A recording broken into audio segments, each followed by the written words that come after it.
Maître Belmont, vous êtes avocat et membre de notre comité d'experts.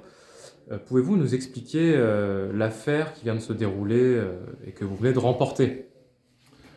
Alors, à la suite de l'assassinat de Thomas Pierotto, il y a une quinzaine de jours à Crépol, trois manifestants ont décidé de déclarer à Paris une réunion publique qui se tiendrait ce soir, place du Panthéon, et dont le seul objet est d'être une réunion en hommage à Thomas.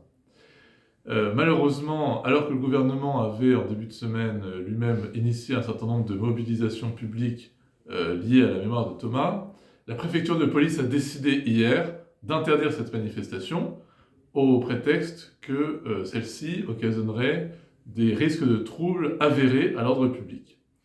Nous avons donc dû soutenir un référé-liberté pour obtenir de la part des manifestants la liberté de se réunir ce soir, place du Panthéon.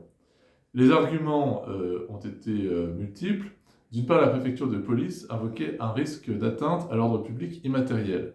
En effet, elle disait que puisque les manifestants appartenaient à certains groupuscules classés politiquement, eh bien, ils risquaient de porter atteinte par des propos, par des incitations à la haine, à l'ordre public immatériel. Et puis, il y avait aussi des risques d'atteinte à l'ordre public matériel. Nous avons dû démontrer devant le juge administratif que d'une part, il n'y avait aucun risque avéré d'atteinte à un quelconque ordre public immatériel, puisqu'il s'agissait d'une manifestation dont le seul but était de rendre hommage à un défunt, place du Panthéon, près d'un tombeau, dans un endroit de recueillement, et donc il n'y avait aucune raison de penser que celle-ci aboutirait à des propos comme des incitations à la haine. Et puis également, l'audience a permis de montrer que la préfecture de police avait tout à fait les moyens humains de sécuriser la manifestation. Le tribunal administratif a donc décidé cet après-midi d'autoriser la manifestation et de suspendre l'application de l'arrêté de la préfecture de police.